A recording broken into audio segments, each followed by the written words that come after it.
চলে এসেছি বর্ধমান ইউনিভার্সিটির আদরের ইতিহাস বিভাগের ছাত্রছাত্রীদের কাছে।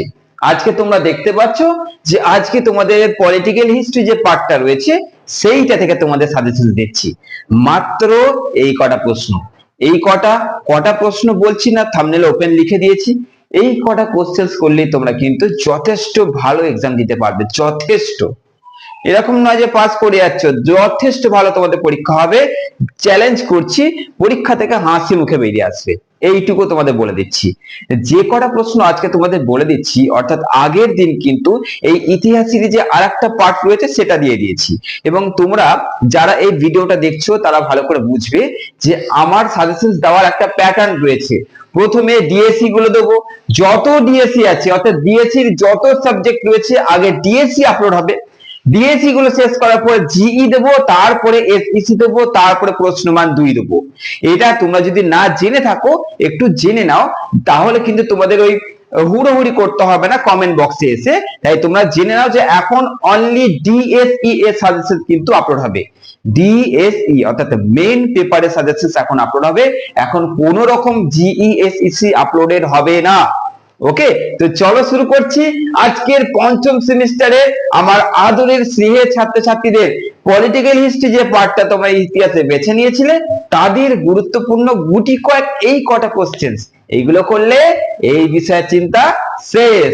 চলো দেখে দেখো, এই যে প্রশ্নগুলো আজকে তোমাদের বলতে চলেছি এই প্রশ্নগুলোকে আগে ভালো করে বুঝবে, কারণ তোমাদের প্রশ্ন ঘুরিয়ে দেবে।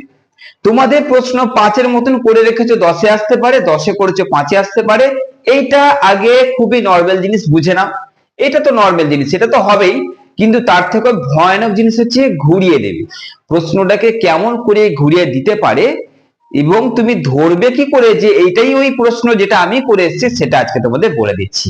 সেটা প্রশ্নগুলো বলতে বলতে আলোচনা করব। প্রথম যে প্রশ্ন করবে তোমাদের পলিটিক্যাল হিস্ট্রি থেকে, সেটা হচ্ছে ইংল্যান্ডের নব্য রাজতন্ত্রের প্রধান প্রধান যে বৈশিষ্ট্য বা সপ্তম হিন্দির যে অবদান এর গঠনে, সেই কোশ্চেনটা করছো। ফার্স্ট প্রশ্ন, মোস্ট ইম্পর্টেন্ট প্রশ্ন। 2 নম্বর প্রশ্ন করবে সামন্ততান্ত্রিক রাষ্ট্র ব্যবস্থার বৈশিষ্ট্যগুলি আলোচনা করো। ওকে, 3 নম্বর প্রশ্ন করছো পিটার দি গ্রেট কিভাবে রাশিয়ার নিরঙ্কুশ রাজতন্ত্রকে শক্তিশালী করে তুলেছিল। ওকে, আচ্ছা, নেক্সট প্রশ্ন করবে ষোড়শ লুই এর রাজত্বকালে নিরঙ্কুশ রাষ্ট্র ফ্রান্স কেন সংকটের মুখে পড়েছিল বা মধ্যে পড়েছিল। পরের প্রশ্ন, দেখো এই যে কোশ্চেনটা মোস্ট ইম্পর্টেন্ট কোশ্চেন তো বটেই, কিন্তু কোশ্চেনটা একটু ঘুরিয়ে দিতে পারি, এবং এই কোশ্চেনটা ঘুরিয়ে বলতে কেমন বলবো, দুরকম কিন্তু হবে উত্তরটা। হ্যাঁ, ভেবো না যে একটাই। মানে কিরকম বলো তো, জার্মানির সমাজ বা অর্থনৈতিকে 30 বছর ব্যাপী যে যুদ্ধের প্রভাব কি পড়েছিল। আবার এরকম দিতে পারে যে স্পেনের ওপর কি প্রভাব পড়েছিল এই 30 ব্যাপী যুদ্ধের। অর্থাৎ 30 বছর যে যুদ্ধের প্রশ্নটা আছে এটা জার্মানি নিয়ে দিতে পারে আর একটা স্পেন নিয়ে দিতে পারে, দুটোর মধ্যেই আসতে পারে। স্পেনটা সব থেকে বেশি ইম্পর্টেন্ট। ওকে, আচ্ছা, এরপরে তোমরা যে কোশ্চেন থাকো এইটা আর এক রকম করে দিতে পারে যে 30 বছর যে যুদ্ধটা ধর্মীয় দ্বন্দ্ব কি একই যুদ্ধের একমাত্র কারণ। মানে এর থেকে ধর্মীয় দ্বন্দ্ব যদি দিয়ে দিল, জানবে 30 বছর যুদ্ধটাই দিয়েছে। ধর্মীয় দ্বন্দ্ব কথাটা থাকলে ওই কোশ্চেনটাই কিন্তু এটা। ওকে, নেক্সট প্রশ্ন চলে যাচ্ছে ইউরোপের পঞ্চদশ শতাব্দীর সামন্ততান্ত্রিক সংকটের রাজনৈতিক দিকের উপর টিকা। তো এই যে কোশ্চেনটা ইউরোপের পঞ্চদশ শতাব্দীর সামন্ততান্ত্রিক সংকট, আবার এই কোশ্চেনটা এরকম দিতে পারে অর্থনৈতিক সংকট। অর্থাৎ তোমাদের সংকটের দিক থেকে সামন্ততান্ত্রিক আর অর্থনৈতিক এই দুটোই তোমাদের করে রাখতে হবে, এই দুটোই তোমাদের করতে হবে। ওকে, চলো নেক্সট 7 নম্বর প্রশ্ন কি না ইংল্যান্ডের গৃহযুদ্ধের চরিত্র বিশ্লেষণ করো। এই কোশ্চেনটা এইভাবে ঘুরিয়ে দিতে পারে যে পিউরিটান না সিনি সংগ্রামের যুদ্ধ। পিউরিটান। ওকে, এই কোশ্চেনটা এইভাবে ঘুরিয়ে দিতে পারে। Most important question. নেক্সট প্রশ্ন 8 নম্বর লেভেলার ও ডিগারদের রাজনৈতিক আদর্শের পার্থক্য বা বৈশিষ্ট্য আলোচনা করো। অর্থাৎ এদের রাজনৈতিক অর্থনৈতিক যে ধ্যান ধারণা, এই কোশ্চেনটা। এবার এই লেভেলার ও ডিগারদের কোশ্চেনটা তোমাদের একটা 5-এ একটা 10-এ দিতে পারে আলাদা করে, নচেত একসঙ্গে দিতে পারে। ওই জন্য কোশ্চেনটা আমি একসঙ্গে দিলাম। একসঙ্গে এমন ভাবে করবে যদি আলাদা দেয় যেন তোমরা আলাদা করে আসতে পারো। ওকে, লেভেলার ও ডিগার। ওকে, নেক্সট কোশ্চেন হচ্ছে ওয়েস্টফেলিয়া চুক্তির রাজনৈতিক গুরুত্ব আলোচনা করো। কিভাবে ইউরোপের আধুনিক রাষ্ট্র ব্যবস্থা প্রতিষ্ঠা করে, এই কোশ্চেনটা কিন্তু এর সঙ্গেই থাকছে। নেক্সট 10 নম্বর প্রশ্ন হচ্ছে পঞ্চদশ ও ষোড়শ লুই এর রাজত্বকালে ফরাসি রাজতন্ত্রকে তুমি কি নিরঙ্কুশ রাজতন্ত্র বলবে? এই হচ্ছে 10 নম্বর প্রশ্ন। এরপরে তোমাদের দেখো এই 10টা প্রশ্নই হচ্ছে সব থেকে আগে ভাইটাল প্রশ্ন।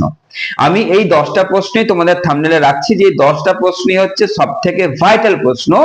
এরপরে তোমাদের প্রতিবারের ক্ষেত্রে একই জিনিস ঘটেছে, এবারেও যে ঘটবে না তার কোনো মানে নেই, সেটা হচ্ছে এক্সট্রা প্রশ্ন।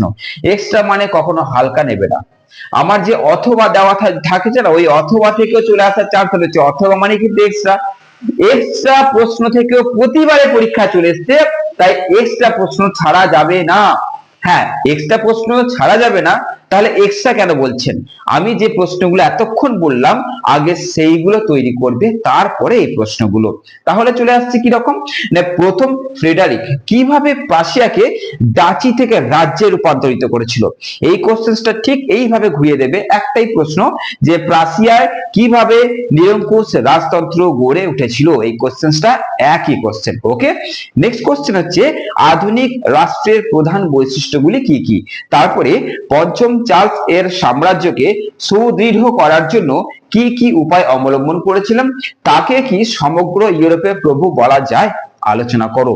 এবং লাস্ট প্রশ্ন এক্সট্রার মধ্যে কি থাকছে না, ইংল্যান্ডে 1688 খ্রিস্টাব্দের বিপ্লবকে কি গৌরবময় আখ্যা দেওয়া যায়। এই যে প্রশ্নগুলো আজকে তোমাদের বললাম, একটা কথা বলে দিচ্ছি, তোমাদের এক্সট্রা প্রশ্ন কটা দিয়েছি বলতো? 4টে।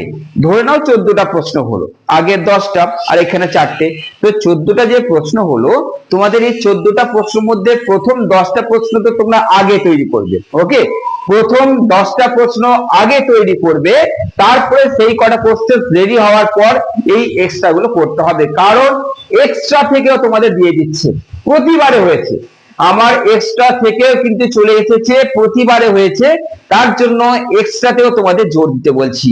অর্থাৎ প্রথমে তোমরা করবে প্রথম 10টা প্রশ্ন, তারপরে করবে এক্সট্রা প্রশ্ন। ছেড়ে গেলে তোমাদের দায়িত্ব, ছেড়ে গেলে কিন্তু অবশ্যই লস হবে। তো চলো বেশি কথা বলছি না, ডিএসসি গুলো আপলোড হতে দাও। ডিএসসি আপলোড হয়ে যাওয়ার পর তারপরে জিই, তারপরে এসইসি, তারপরে সমস্ত বিষয়ের 2 মার্কস আপলোড হবে গুছিয়ে। ওকে, ভালো থেকো, সুস্থ থেকো, যদি ভালো লাগে চ্যানেলটাকে শেয়ার করো। ওকে, চল দেখা হচ্ছে পরবর্তী এরকম একটা গুরুত্বপূর্ণ ভিডিওতে।